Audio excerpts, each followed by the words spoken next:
Salam Malaysia Madani dan tentunya kita bersama lagi dalam program Ruang Bicara yang kami bawakan kepada anda, mana lagi tentunya di Bernama TV, dan sudah pastilah hari ini juga kita memilih satu lagi topik yang cukup penting dan menarik sebenarnya untuk kita sembang-sembang bersama dengan dua tetamu yang cukup hebat yang sudah pun berada di studio Ruang Bicara ini bersama dengan saya. Baiklah, topik yang menjadi pilihan kita ialah Indeks Persepsi Rasuah 2023 Malaysia Progresif. Ini satu persoalan yang cukup menarik sebenarnya, dan kita akan kongsikan berkaitan dengan isu ini bersama dengan dua tetamu yang sudah pun bersiap sedia bersama dengan saya. Izinkan saya seperti biasalah memperkenalkan dulu tetamu-tetamu yang sudah pun ada bersama saya di studio. Kita ingin mengucapkan jutaan terima kasih dan juga selamat datang semula. Dia kata tadi lama tak bersama kita di Ruang Bicara sebenarnya. Jadi apapun, selamat datang semula kepada Yang Berhormat Senator Muhammad Hasbi Muda yang merupakan ahli Dewan Negara. Jadi YB, apa khabar? Alhamdulillah. Sehat ya? Sehat, Alhamdulillah. 2 bulan tak lama tu YB. Sahabat kita 2 tahun, tidak bersama kami di Ruang Bicara. Jadi kita mengucapkan terima kasih dan selamat datang semula kepada yang berbahagia Encik Jais Abdul Karim yang merupakan Presiden Pemerhati Rasuah Malaysia ataupun MCW. Jadi Tuan Jais, apa khabar? Alhamdulillah, terima kasih Bernama TV kerana sudi menjemput. 2 tahun lepas taklah sehat begini. Lepas COVID lu tu. Bergurau aja ya. Okey, ini macam saya katakan merupakan topik yang cukup penting dan menarik sebenarnya, dan kalau anda juga mungkin ingin berkongsi pandangan dan juga pendapat berkaitan dengan topik ini, sebiasalah kami menyediakan talian kepada anda di 0326979768. Baik, saya ingin mulakan dulu sembang-sembang ini bersama dengan Yang Berhormat Senator Muhammad Hasbi. Kalau kita lihat kenyataan yang telah pun dikeluarkan berkaitan dengan kedudukan Malaysia dalam Indeks Persepsi Rasuah ataupun CPI, Transparency International meningkat sebanyak 3 mata kepada 50 dalam tahun 2023 daripada kedudukan 47 dalam tahun 2022. Jadi ini kenyataan yang dikeluarkan oleh Presiden Transparency International Malaysia ataupun TIM, iaitu Dr. Mahathir Mohan. Jadi apakah YB melihat bahawa ini mungkin satu perkembangan yang mungkin menuju ke arah sesuatu yang mungkin akhirnya akan membahagiakan ataupun menggembirakan kepimpinan negara sebenarnya? Okey, kalau kita imbau semula dalam pembentangan kerangka ekonomi madani, ada 7 penanda aras ekonomi madani yang telah ditetapkan. Dan salah satu penanda aras itu ialah kerajaan mensasarkan dalam tempoh 10 tahun ini indeks persepsi rasuah kita ialah rankingnya pada kedudukan ke-25. Pada waktu itu, waktu dibentangkan itu, kita saya ingat pada kedudukan 62 lah. 62 ataupun 61 tahun lepas. Dan sebulan sebelum CPI ini diumumkan, saya pun memang berdebar jugalah. Sebab saya pun bimbang kalau CPI kita lebih teruk daripada 2022, maknanya orang akan melihat bahawa kerajaan ini tak berada pada landasan yang betul. Jadi alhamdulillah bila saya tengok mata kita bertambah 3 mata dan kedudukan kita pun 4 anak tangga lebih baik. Mana daripada 61, kedudukan 61 sekarang ini pada kedudukan 57. Walaupun dalam tempoh 20 tahun ini, saya ingat kedudukan yang terbaik kita ialah pada tahun 2019. Kita dapat, saya ingat mata 53 mata, dan ranking kita pada waktu itu pada tangga 51 daripada 180 buah negara. Dan kalau kita tengok dalam tempoh 20 tahun ini, angka kita bermain antara 40 ranking kita bermain antara 51 ke 62. Jadi dia nak kata teruk sangat pun tidaklah, tapi kita berada pada keadaan yang pertengahan. Dan kita tak boleh selesa dengan kedudukan ini kerana pandangan pelabur sudah tentu dia akan melihat kepada indeks persepsi rasuah ini untuk mereka buat penilaian. Kalau dia nampak kita punya ni makin buruk, maka sudah tentulah mereka akan memilih negara-negara lain yang lebih telus, lebih baik dari segi melawan rasuah, dari segi integriti itu. Walau bagaimanapun saya rasa lega, dan kedudukan ini ataupun pencapaian peningkatan ini menunjukkan bahawa kerajaan kita pada landasan yang betul lah. Yang keduanya ialah keyakinan kelompok perniagaan ataupun mereka yang Sebab CPI ini dia bukan survey yang dibuat kepada rakyat secara umumnya. Dia ialah indeks yang kita dapati daripada dapatan itu ialah daripada pandangan-pandangan ataupun dapatan daripada kelompok kita boleh katakan elit perniagaan yang membuat penilaian kerana mereka mahu mendapatkan keyakinan pada mana-mana negara yang mereka tinjau. Ya, betul. Jadi ini satu perkara yang baik yang harus kita raikan, walaupun mungkin sederhana pencapaian ini, tapi bagi saya dalam tempoh 9 tahun lagi yang tinggal, saya rasa kalau trend ini berterusan, saya yakin bukan tangga 25 yang kita boleh capai, mungkin top 10 dalam negara yang ada. Saya tertarik hati sebenarnya bila YB sebut bahawa pencapaian yang dicipta ini adalah merupakan pencapaian yang sederhana. Barangkali Encik Jaiz, saya juga nak dapat pandangan Tuan Lai. Ini berkaitan dengan kenyataan yang sering dilontarkan oleh Yang Berhormat Perdana Menteri Datuk Seri Anwar sendiri, bercakap tentang tata kelola yang cekap dalam pentadbiran negara, tata kelola yang bersih, tidak ada rasuah dan sebagainya. Dan ekoran daripada sebelum itu pun saya juga tertarik hati dengan kenyataan ataupun titah yang telah pun dilontarkan oleh Duli Yang Maha Mulia Seri Paduka Baginda Yang Bertuan Agong sebelum dimasyhurkan sebagai Yang di-Bertuan Agong. Baginda juga bertitah bahawa baginda juga akan menumpukan perhatian ke arah mencari mereka-mereka yang terlibat dalam rasuah tanpa mengira kedudukan sebenarnya. Apakah ini indikasi bahawa kita mula memberi perhatian yang cukup serius bila kita bercakap tentang amalan rasuah di negara kita? MCW melihat secara keseluruhan bahawa fokus daripada seluruh rakyat Malaysia terhadap tentang masalah rasuah di Malaysia diberikan perhatian yang amat serius. Daripada perhatian ini ditambah pula dengan kerajaan perpaduan yang diterajui oleh Datuk Seri Anwar, saya dapat menyimpulkan 3 perkara yang sangat penting yang menyebabkan indeks kita ini meningkat. Yang pertama ialah political will yang ditunjukkan oleh kerajaan perpaduan menerusi Yang Amat Berhormat Perdana Menteri yang selalu bercakap, menegur dan menyatakan komitmen supaya tata kelola dan juga pelakuan anti rasuah perlu diberi perhatian yang serius. Jadi segala apa yang diperkatakan oleh Yang Amat Berhormat Perdana Menteri, termasuklah semasa sambutan tahun baru beliau menegur secara terbuka pegawai-pegawai kerajaan supaya berhenti kerja kalau tak dapat stop daripada melakukan rasuah. Itu adalah satu teguran yang cukup keras. Betul. Dan kemudian diikuti pula pada Disember yang lepas apabila Sultan Ibrahim sebelum lagi menjadi Yang di-Pertuan Agong di media Singapura, beliau menyatakan dengan jelas komitmen dia untuk memastikan bahawa Malaysia memang akan serius untuk melawan rasuah. Dan yang ketiga bagi saya yang paling penting ialah SPRM yang melaksanakan tugas without fear and favor or favor.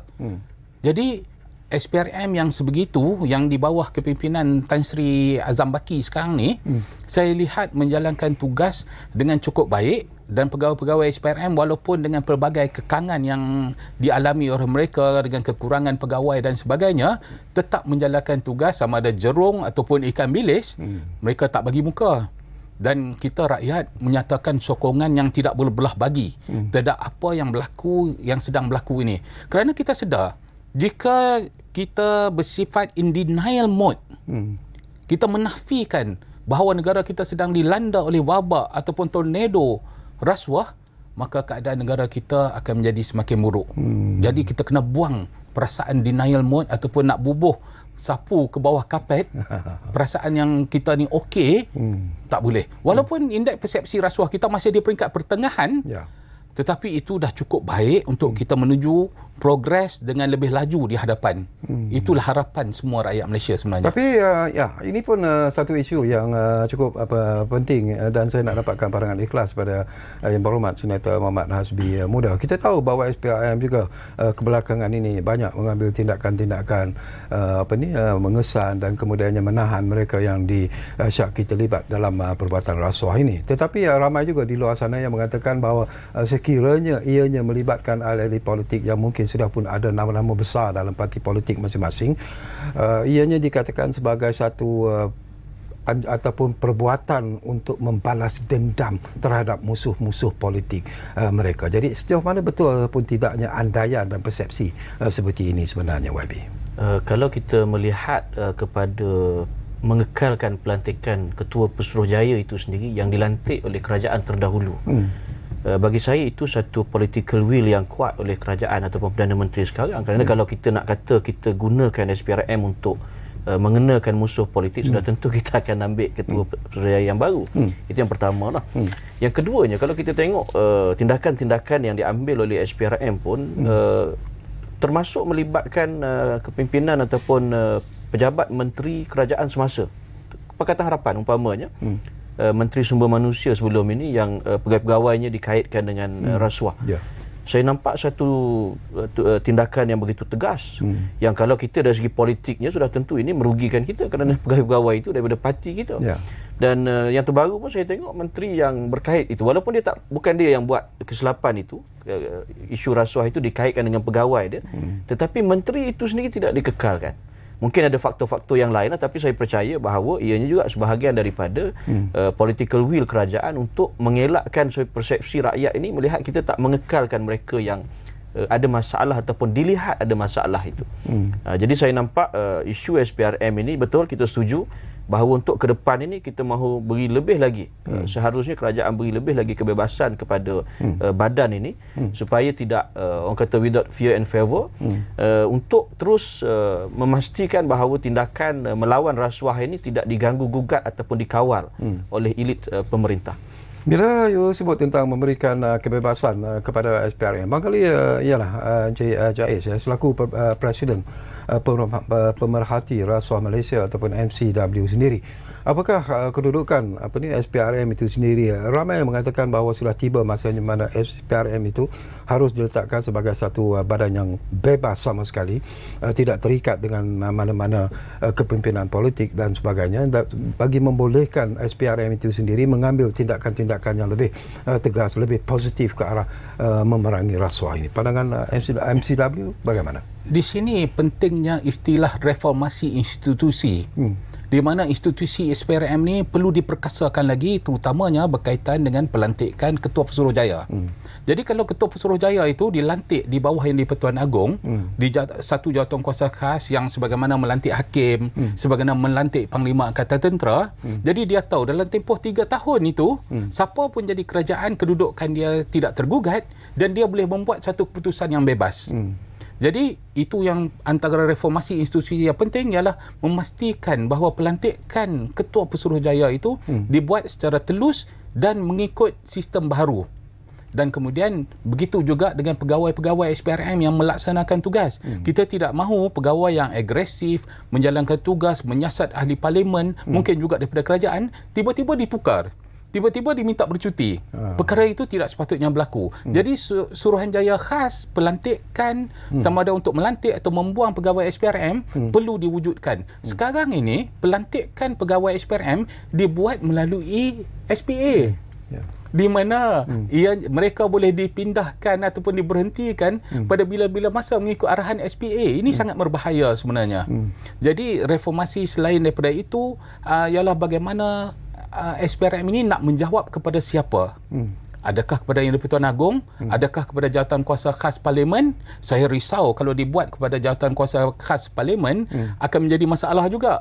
Jadi yang paling penting apabila ada idea daripada Yang di-Pertuan Agong sendiri supaya SPRM diletakkan di bawah Yang di-Pertuan Agong, itu adalah satu langkah yang sangat penting dan wajar dilaksanakan. Cuma saya risau pindaan perlembagaan. Tadi saya bincang dengan YB tentang nak pindah perlembagaan tentang hal ini akan mengambil masa yang cukup lama. Mungkin kita dengar komen daripada YB berkaitan dengan cadangan ini, YB. Apakah ianya akan dapat dilaksanakan? Mungkin bukan dalam masa yang singkat, tetapi sekurang-kurangnya ianya merupakan satu cadangan yang cukup baik seperti apa yang disebut oleh rakan kita tadi, ataupun ianya akan mendapat beberapa lagi halangan yang mungkin akan menyukarkan pelaksanaannya. Ya, asasnya kita melihat pada political will yang ditunjukkan oleh Perdana Menteri bila membentuk kabinet. Portfolio yang diwujudkan itu berbeza daripada nama-nama yang sebelum ini. Saya ambil contoh umpamanya menteri di Jabatan Perdana Menteri kalau sebelum ini undang-undang. Tetapi kali ini ditambah undang-undang dan reformasi institusi. Jadi nama itu sendiri pun dah menggambarkan bahawa kita ada keazaman untuk melakukan reformasi itu, dan ada dalam pemikiran kerajaan bahawa ia mesti dilakukan. Tetapi masalah kita ialah halangan dari segi masa.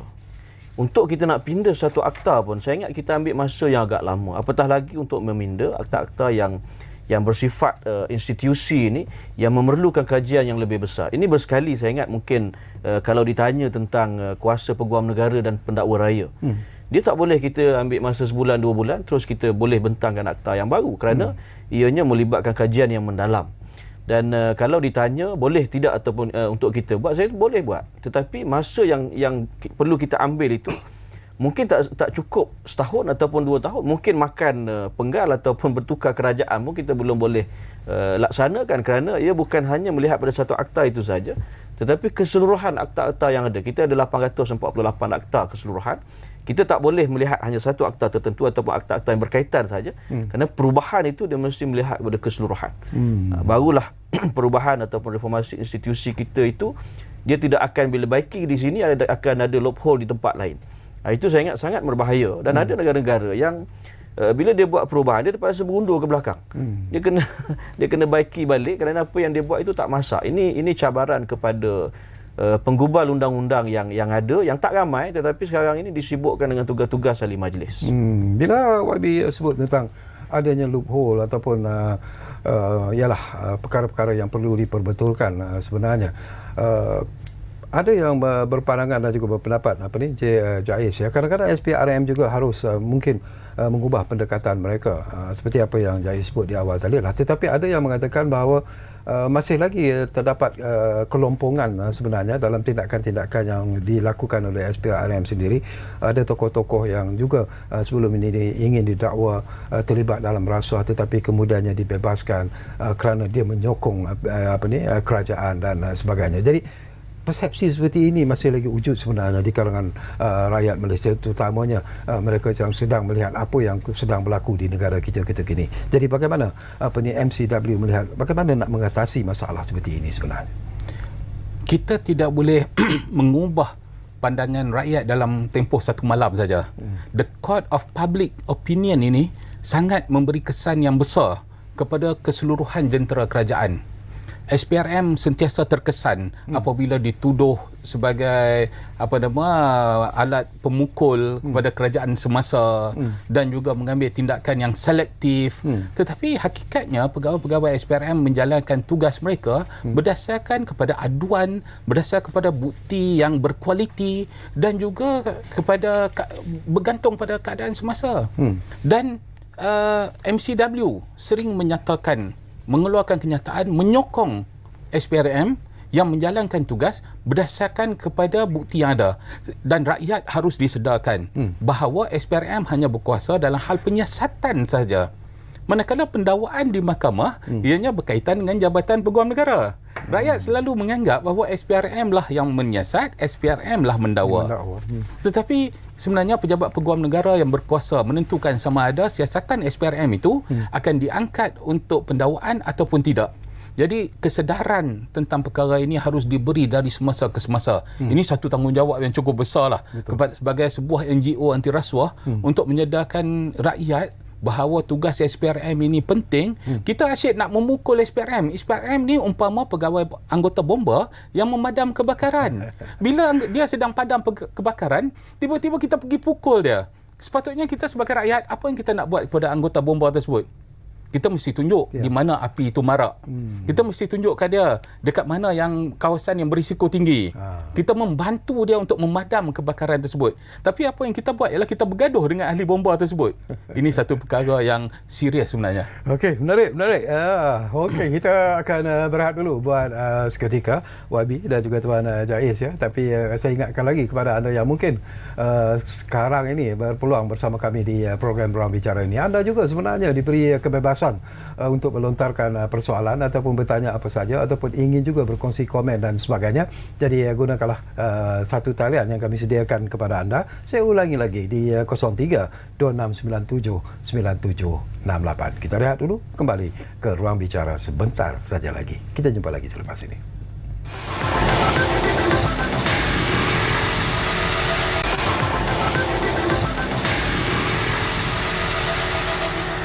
Okey, kita kembali semula ke Ruang Bicara ini. Masih lagi bercakap tentang satu topik yang cukup penting dan menarik, iaitu Indeks Persepsi Rasuah 2023 Malaysia Progresif. Kita masih lagi bersama dengan yang berhormat Senator Muhammad Hasbi Muda, Ahli Dewan Negara, dan juga bersama dengan Tuan Jais Abdul Karim, iaitu Presiden Pemerhati Rasuah Malaysia ataupun MCW. Baik, kita difahamkan ada pemanggil di talian sekarang ini. Ridwan dari Pulau Pinang difahamkan ada di talian kita sekarang ini. Assalamualaikum, Tuan.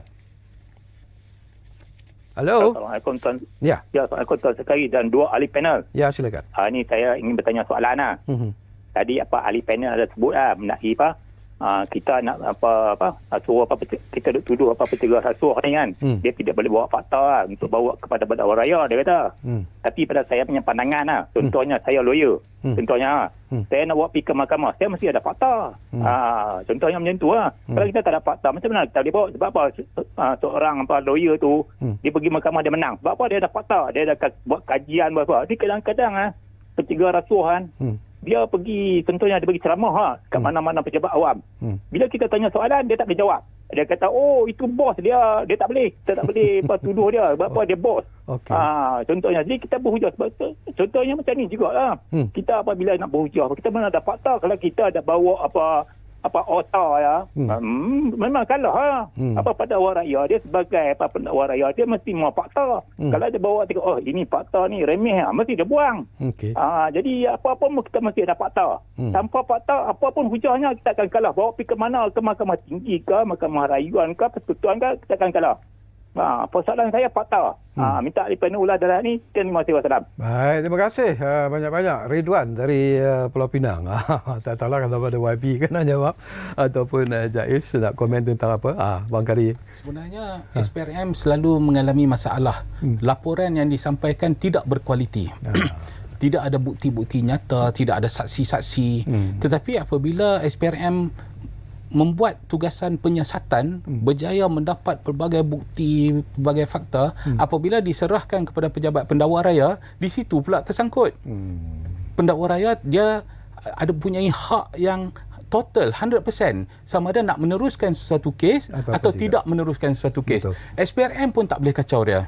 Berkenaan dengan kes mungkin disebut bekas ketua Pesuruhjaya SPRM ada kes dahulu tahun lepas ataupun 2 tahun lepas.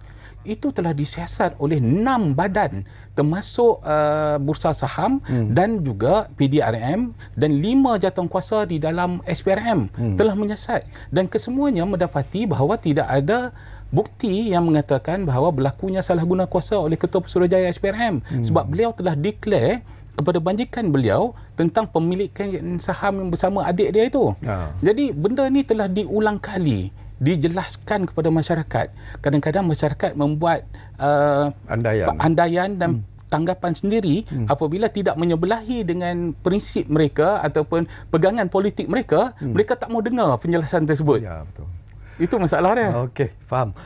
Kita ambil satu lagi panggilan. Ramza dari Kelantan ada di talian kita sekarang ini. Assalamualaikum, Ramza. Assalamualaikum. Waalaikumsalam. Ya. Saya ingin ketua ahli panel mengulas kedua isu saya. Pertama, Rasulullah berkata, Rasi wal murtashi final, yang memberi rasuah dan yang menerima adalah masuk neraka. Mula saya ingin ulas bagaimana saya mesti para ulama mesti menganggapkan mengatakan bahawa makan rasuah itu seperti makan babi. Okey. Ini akan menakutkan mengingat saya makan rasuah. Okey. Dan boleh faham. Mana makan rasuah tu macam makan babi. Okey. Jadi nombor 2, tolong ulas kedua ahli panel.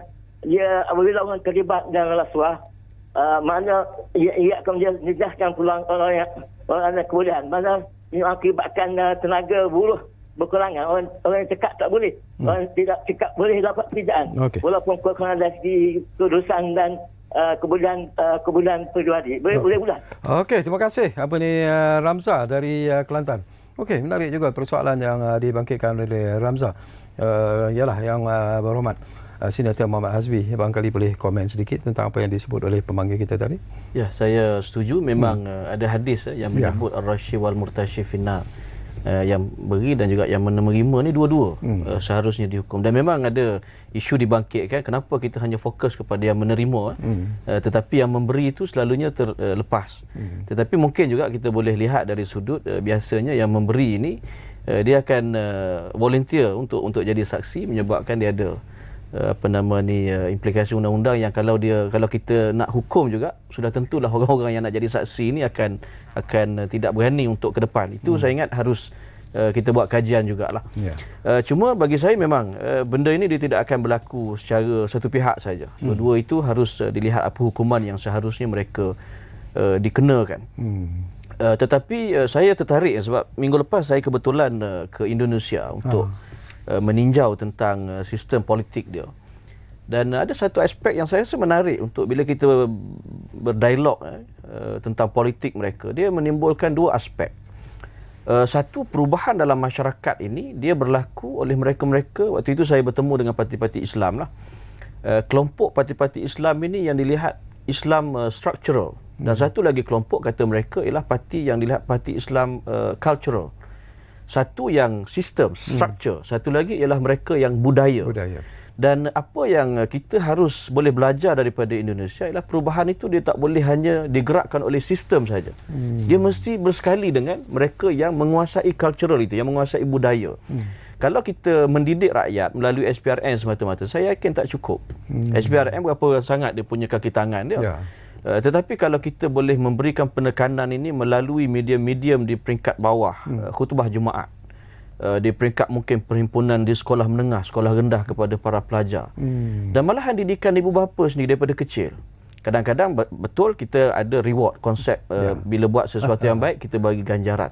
Tetapi ianya jangan bercampur dengan rasuah. Konsep yang mengganggu peraturan ataupun aturan sedia ada, dipintas oleh amalan beri sesuatu untuk orang kata skip proses itu, contohnya lah. Tetapi ada orang yang dia bimbang, dia kata tak boleh kita nak bagi ganjaran sebab ini macam rasuah. Jadi saya ingat benda itu pun harus dibahaskan di peringkat budaya bawah ini. Dan bila kita nak membasmi rasuah, satu di peringkat kita yang dalam sistem ini, kita melihat bagaimana untuk memperbetulkan sistem itu. Tetapi bagi mereka yang berada di lapangan dalam peringkat akar umbi, mereka juga harus faham apa sebenarnya yang kita harus laksanakan supaya pemahaman mengenai rasuah itu betul-betul jelas. Sebab kadang-kadang saya nampak orang faham rasuah ini hanya beri sesuatu untuk dapat sesuatu yang tertentu saja. Sedangkan kalau kita tengok dari segi akta SPRM pun lebih luas tafsirannya. Satu ialah makan suap itu sendiri. Yang keduanya menyalahgunakan kuasa. Dan yang ketiganya ialah dari sudut buat tuntutan palsu. Ini pun bagi saya belum satu definisi yang luas. Ada lagi aspek-aspek lain yang dalam budaya kita, kalau kita tengok pun itu sebenarnya rasuah. Kerana bagi saya, integriti ini ialah soal bagaimana kita, macam kita lah, kita buat bangunan ada dinding je. Dinding itu kalau dari segi bahasa construction, integriti dinding itulah yang kalau kukuhnya dilanggar macam mana pun dia tak akan rebah. Tetapi integriti yang kita faham dalam sistem ini ialah sistem kita. Kalau kita dah ada sistem bagus, macam pemilihan untuk mereka yang nak dapat kerja, dia ada merit dia, periksa dia kena cukup, nilai dia kena lengkap dan sebagainya. Tiba-tiba kita guna cara yang lain yang menafikan keperluan merit tadi. Jadi sudah tentulah yang akan jadi penjawat awam ataupun pekerja kita orang-orang yang tak kompeten, menyebabkan keseluruhan sistem kita itu seolah-olah rumah yang dimakan oleh anak-anak. Seperti apa yang disebut oleh Ramzah tadilah, itu persoalan yang kedua tadi. Okey, kita ambil satu lagi panggilan. Ini dari Sabah, Datuk Gulam dari Sabah. Sudah pun bersiap sedia di talian kami. Assalamualaikum Datuk. Waalaikumsalam warahmatullahi Datuk Sarkawi. Ya, saya. Kita ucap tanya lah kepada dua budiman. Ya. Bayangkan hasil Malaysia yang begitu besar sekali, tapi tidak boleh bayar hutang. Rasuah lah tu negara kita, menteri kita.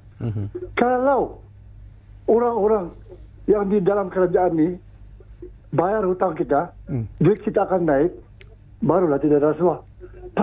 Bukan saja mata kita yang nampak, hidung, muka, kepala kita pun nampak rasuah. Membeli YB, lompat sana lompat sini, membeli menteri. Kenapa kita tidak ambil tindakan? Bukti apa lagi? Cubalah kalau kita ambil tindakan, tidaklah menjadi-jadi. Apa yang kita takut sudah di Malaysia ini menjadi duri dalam daging, sudah menjadi isi rasuah tu. Kalau tidak, tidaklah kita berhutang banyak. Duit kita lah naik, Seperti Brunei apa ada juga. Singapura apa ada juga. Sepatutnya Malaysia lebih baik ekonomi dia daripada diorang ni. Tapi nampak rasuah. Bagaimana kita menangani? Macam tuan-tuan yang saya hormati. Sepatutnya tuan-tuan dan tuan-tuan yang saya hormati, tuan sendirilah yang bekerjasama untuk menghapuskan rasuah ini. Kerana orang yang punya kerajaan, manalah boleh membagi tahu yang dia dirasuahkan. Cek di mana-mana. Tapi saya minta, jangan orang Melayu saja. Jangan orang Melayu saja ditomah, dihina dengan rasuah. Tapi kaum lain juga. Kaum lain juga dari mana dia dapat kekayaan. Macam mana dia boleh beli ini, macam mana dia boleh beli itu. Bukan orang Melayu saja. Alright. Sekian, terima kasih. Terima kasih banyak-banyak Datuk Gulam dari Sabah. Yalah, menarik juga apa yang dibangkitkan oleh Datuk Gulam. Tak tahulah mungkin Tuan Jais ingin menjawab ataupun memberi komen tentang apa yang disebut. Masalah rasuah ini tidak ada kena-mengena dengan dia bangsa apa, dia agama apa, ataupun dia keturunan apa. Tak ada kena-mengena. Betul. Masalah rasuah ini adalah masalah individu. Bagaimana beliau dibesarkan dan bagaimana beliau mengamalkan apa yang diajar oleh ibu bapa dia. Nilai integriti daripada persekolahan telah diberi nilai etika yang baik dan bagaimana pengamalannya apabila dia dewasa. Saya nak ambil contoh bagaimana saya pernah menjalankan penyelidikan di Jepun. Kenapa di Jepun tidak ada agensi anti rasuah? Tetapi kes rasuah di sana sangat rendah. Ada 2-3 sebab yang diberikan. Yang pertama ialah daripada kecil mereka dididik dengan nilai-nilai integriti yang cukup tinggi oleh ibu bapa mereka. Dia tak tunggu sampai universiti, dia tak tunggu ke sekolah, tak tunggu sampai ni. Tapi ibu bapa yang memulakan di rumah dengan mengajar anak dia nilai-nilai integriti yang tinggi. Menyebabkan mereka ini apabila dewasa, jika disabitkan dengan kesalahan rasuah, mereka bunuh diri. Sebelum sempat dibawa ke penjara, itu dah cukup memalukan diri mereka. Kerana jika mereka tidak bunuh diri, ibu bapa mereka akan bunuh diri. Kerana malu dengan sikap anak yang dibesarkan dengan baik itu, tetapi masih lagi terlibat dengan rasuah. Yang kedua, di Jepun ini segala jenis maksiat ataupun ruang untuk melakukan rasuah telah ditutup dengan dihalalkan. Contohnya pelacuran yang dihalalkan di sana menyebabkan gangster-gangster dia Yakuza lah panggilan di sana itu tidak perlu merasuah badan penguatkuasa. Kerana semuanya mereka harus mengikut undang-undang dan tanpa ada masalah maka mereka tidak akan dikacau oleh penguatkuasa. Perjudian dihalalkan, pelacuran dihalalkan. Adakah budaya kita di Malaysia membolehkan perkara itu dilakukan? Sudah semestinya tidak. Jadi perbezaan antara budaya kita dengan budaya di Jepun sangat jauh. Namun benda baik kita contohilah, benda buruk kita jauhi. Dan kita di Malaysia kita bersyukur kerana undang-undang kita cukup baik. Kita mempunyai ibu bapa yang cukup concern mengambil berat ke atas anak-anaknya. Nilai-nilai integriti yang diterapkan oleh ibu bapa kita pegang sehingga akhirnya. Tetapi kadang-kadang kita bagi alasan gaji tak mencukupi. Ini alasan yang sangat orang kata terlampau open sangat. Sebenarnya bagilah gaji banyak mana pun, kalau dia nak melakukan rasuah, dia tetap akan melakukan rasuah dan pelaku rasuah yang paling besar ialah mereka yang bergaji tinggi. Di Malaysia ni bukan mereka yang tak cukup gaji, tapi mereka yang bergaji tinggi. Contohnya ahli politik, menteri, timbalan menteri yang dah dapat pendapatan besar lagi mahu pendapatan besar. Bukan kata di negara kita Malaysia, di Singapura baru-baru ini.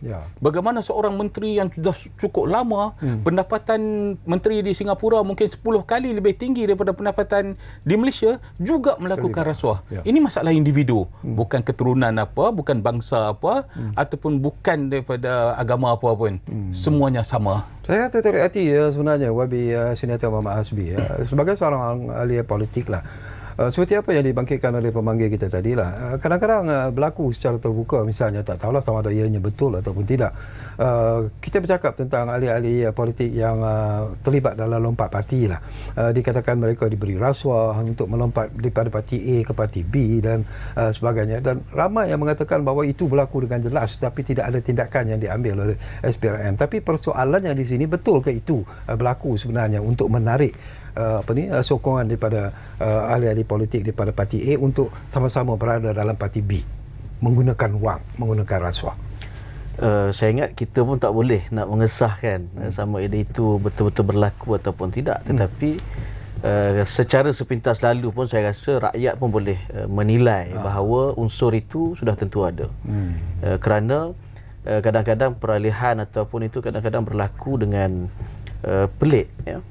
Tetapi kita juga tak boleh terus menghukum sesuatu itu kerana kita pun tidak ada bukti. Itu saya ingat persepsi, sebab itu kita pun indeks kita ni ialah indeks persepsi, dia bukan dinilai kepada berapa banyak kes and then jumlah itu menentukan. Cuma bagaimana kita menguruskan persepsi itulah yang seharusnya diambil berat juga oleh kerajaan. Kita ada badan yang memang betul-betul deal dengan kes rasuah. Itu berasaskan fakta dan segala macam. Tetapi di peringkat kerajaan ataupun kepimpinan ini, bagaimana kita nak melihat supaya rakyat yakin dengan kita pada perkara yang sebutkan tadi lah. Kadang-kadang peralihan sokongan itu tak ada kaitan dengan ganjaran wang tunai pun. Tetapi oleh kerana melihat, bila berubah sokongan itu, maka parti itu akan berubah, maka akan dapat manfaat. Sebab itu saya nampak umpamanya istilah yang sebelum ini, scheme of thing. Bagi kita, saya secara peribadi, lantikan politik di badan berkanun ini bukanlah satu masalah. Tetapi kalau diberikan sebagai jelas, kamu sokong aku, kamu akan dapat pengerusi. Bagi saya itu satu benda yang tak seharusnya. Yang seharusnya diaktakan sebagai benda yang bersalah. Itu dianggap rasuah juga. Itu bagi saya satu yang rasuah. Kerana kita dalam Akta SPRM, 3 takrifan tadi, menyalahgunakan kuasa yang dia ada untuk mendapatkan yang tertentu tadi. Dan saya nak respon sikit yang saudara Jaiz sebut tadi dan soalan tadi. Saya sendiri bersetuju bahawa memang rasuah ini tidak ada kaitan dengan agama, dengan kaum, tetapi kita juga harus menguruskan persepsi ataupun pandangan di kalangan rakyat global sendiri yang melihat negara-negara yang bagus dari sudut CPI ini. Saya tengok umpamanya 7 yang Denmark, New Zealand, Finland, Singapura jiran kita, Sweden, Switzerland dan Norway. Semua ini bukan negara yang kita kenal sebagai negara Islam ataupun majoriti Islam. Tetapi poin markah yang mereka dapat itu lebih 84 ke 88. Betul. Berbanding dengan negara yang tercorot, Somalia pada kedudukan 180 daripada 180, dia hanya dapat skor dia hanya 9 mata daripada 100. Yang kedua paling teruk ialah Sudan Selatan. Juga kedua-dua ini dikenali sebagai negara majoriti penduduknya Islam. Jadi ini yang saya fikir kita sebagai khususnya ahli politik Islam, mungkin kepimpinan Islam ini harus kena kerja lebih kuat. Sepatutnya kita penganut agama yang paling kuat menentang rasuah, tetapi dari sudut keberhasilan orang nampak kontradik dengan ajaran agama kita. Ini harus kita beri perhatian. Okey, kita akan berehat buat kali terakhir dan kembali nanti. Tak banyak lagi masa yang tinggal, tapi insya-Allah akan ada lagi beberapa persoalan menarik yang akan saya lontarkan kepada kedua-dua tetamu yang berada bersama saya di studio Ruang Bicara ini. Kita masih lagi bercakap tentang topik yang cukup penting dan menarik, iaitu Indeks Persepsi Rasuah 2023 Malaysia Progresif. Kita jumpa lagi selepas ini.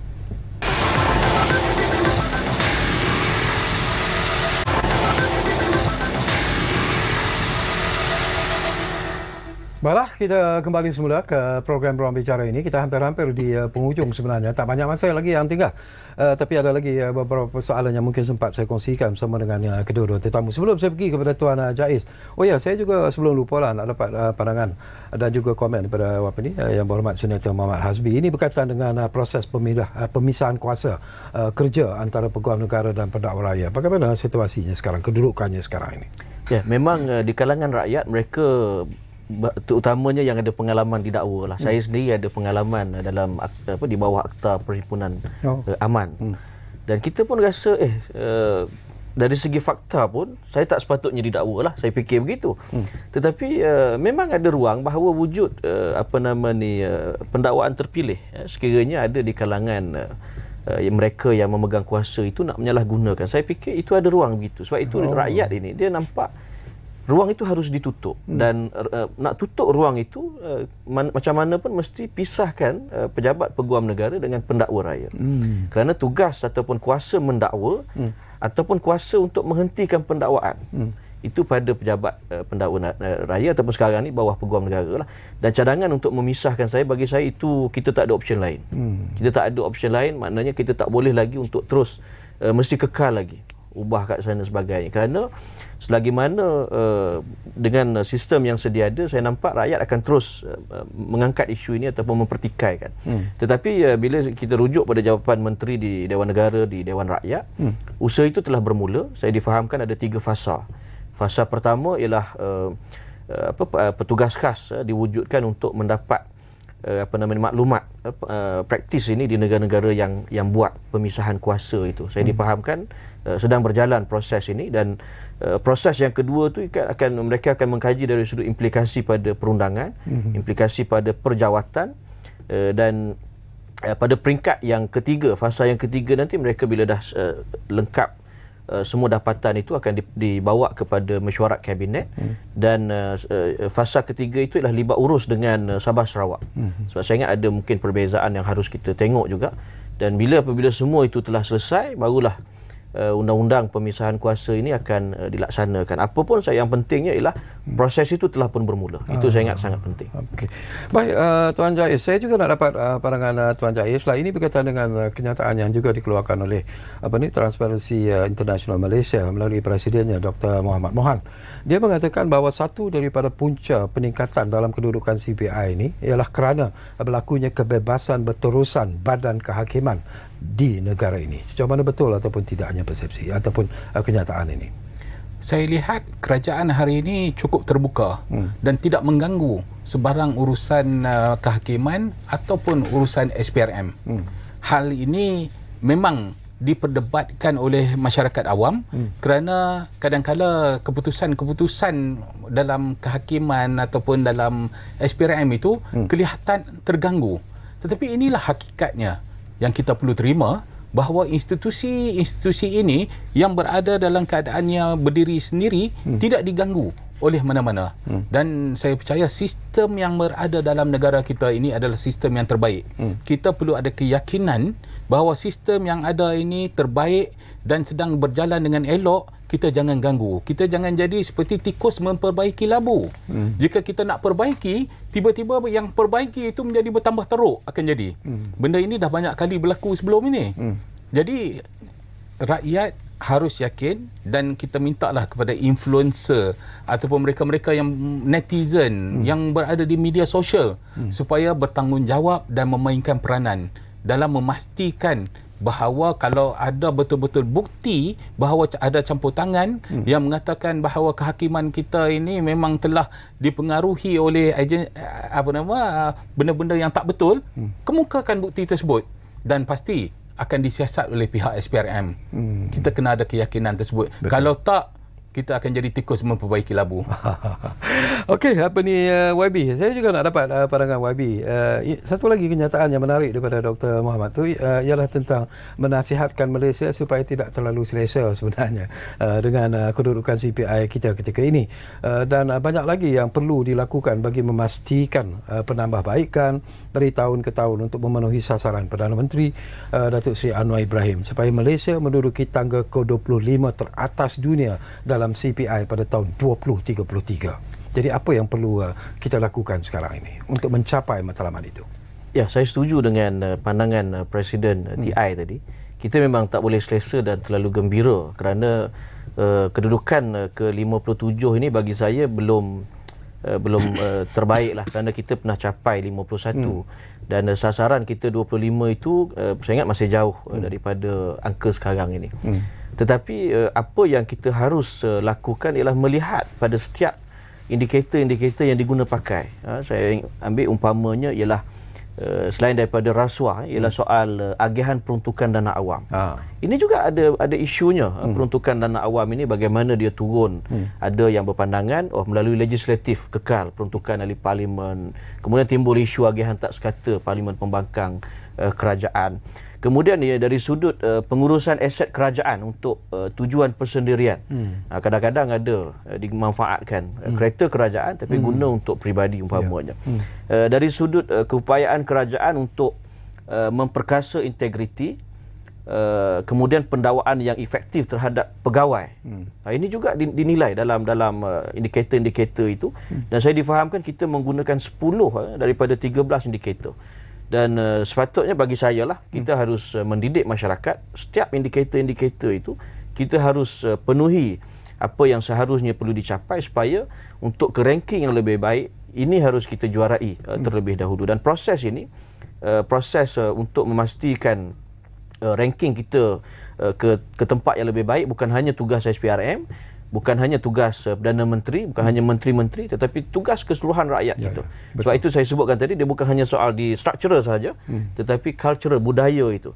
Sebab saya bila timbul isu integriti ni, saya kadang-kadang ada rakyat yang mempersoalkan, umpamanya ada kes seorang guru besar dibuang, dipecat saya ingat daripada jawatannya kerana dia memberikan satu projek tak besar pun, saya ingat dalam 2,000-3,000, dan bila kita cek nilai yang dia berikan itu ialah sebuah harga yang terendah, tetapi sebab dia bagi kepada mungkin syarikat anak dia. Dan itu saya yakin bukan berlaku kerana dia nak cari duit tambahan ke apa, sebab tak untung pun. Dia mungkin buat atas dasar dia nak mudah. Program dah minggu depan, so kita ada duit sikit, kita bagilah anak kita. Dia rasa itu tak salah, tetapi dia terbuat benda itu yang akhirnya menyebabkan dia hilang jawatan, malunya satu keturunan, dua keturunan malu. Tetapi ianya ialah kesan daripada kurangnya pendidikan integriti. Sebab itu saya simpati kalau kita hanya letakkan tugas ini kepada SPRM dengan jumlah kaki tangannya yang ada. Saya yakin kita tak akan berjaya. Semangat untuk ke arah integriti yang lebih baik ini mesti dipikul oleh kita semua di Dewan Rakyat, Dewan Negara, ADUN dan sebagainya, masyarakat, kepimpinan, ketua kampung, barulah saya yakin dia akan lebih berkesan. Okey, the keyword here is integrity. Ini yang cukup penting dan menarik sebenarnya. Saya kadang-kadang terfikir juga apa yang MCW lakukan Tuan Jais dalam usaha untuk mewujudkan semangat ataupun integriti di kalangan rakyat Malaysia ini sebagai menolak perbuatan rasuah itu sendiri di semua peringkat sebenarnya. Kami sentiasa mengadakan program-program pendidikan anti rasuah dan integriti kepada ahli dan lapisan masyarakat yang berminat. Setiap hari kami viralkan kurang-kurang 10,000 orang akan dapat apa yang kami viralkan. Macam siri pada malam ini, kita viralkan kepada 10,000 orang. Dan saya rasa lepas ni YB pun insyaAllah bagi nombor handphone saya boleh viral. Datuk pun boleh bagi nombor handphone saya boleh viralkan. Ini adalah bukti komitmen NGO MCW di dalam membantu memastikan rasuah dibantaras di negara ini. Saya nak tanya satu soalan jugalah. Ini kita hampir di penghujung sebenarnya. 23 minit saja lagi. Apa yang dilakukan oleh MCW sendiri selain daripada apa yang Tuan Jais sebut tadi, dalam usaha untuk membantu kerajaan sendiri, dalam usaha untuk apakah bertemu dengan pihak kerajaan, respon daripada kerajaan bagaimana? Jadi mungkin kita boleh kongsi bersama. Sebagai NGO, kita menganggap kerajaan ini sebagai seorang bapa. Apabila kita nak menegur seorang bapa, kita mestilah ada cara dia yang betul, barulah bapa ini akan menerima teguran kita. Kalau kami nak mengkritik, boleh di media, kita boleh kritik dengan keras, dengan apa semua. Tapi bapa tidak akan dengarnya. Jadi kita buat memorandum dalam bentuk memorandum cadangan dan penambahbaikan. Ini adalah pandangan daripada ahli dan masyarakat. Contohnya saya ambil tentang NACP.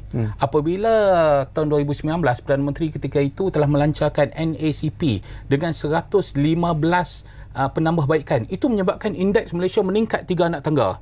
Dan kemudian apabila daripada 115 inisiatif itu hanya 20 saja mampu dilaksanakan. Yang menyebabkan indeks kita menurun. Dan sekarang ini saya melihat komitmen SPRM dalam memanggil MCW bagi pandangan apa yang rakyat mahu.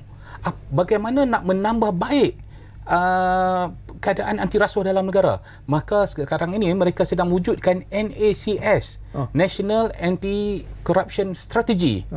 Yang akan dilancarkan saya yakin pada tahun ini, di mana dengan NACS itu yang akan mempunyai pelbagai kaedah yang lebih mantap untuk memperbaiki keadaan dalam negara, sudah pasti akan dapat meningkatkan Malaysia punya ranking dalam CPI ini pada masa hadapan.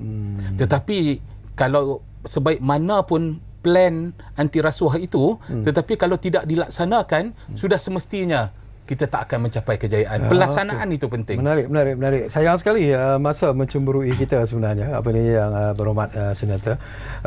Mungkin di masa-masa depan kita duduk lagi bersama untuk bercakap tentang isu ini, kerana isu ini sebenarnya adalah merupakan isu yang bukan mudah untuk ditamatkan sebenarnya. Mencari kesudahannya itu bukanlah satu perkara yang mudah sebenarnya, dan kita percaya bahawa walaupun pelbagai program sudah pun disusun atau ketegasan ditunjukkan oleh Amat Berhormat Perdana Menteri, malah Seri Paduka Baginda Yang Bertuan Agong juga menyatakan akan terus memerangi isu rasuah ini, tetapi ianya bukanlah sesuatu yang mudah untuk dilaksanakan. Okey, kita akan terus bercakap tentang isu ini di masa-masa yang akan datang. Apapun terima kasih kepada Yang Berhormat Senator Muhammad Hasbi Muda dan juga kepada Tuan Jais Abdul Karim kerana sudi bersama kita di program Ruang Bicara ini. Dan seperti yang selalu kami janjikan kepada anda, bukan rasuah tetapi janji yang sentiasa kami tepati sebenarnya. Ruang Bicara akan terus berbicara bersama anda dari masa ke semasa. Kita jumpa lagi. Bye.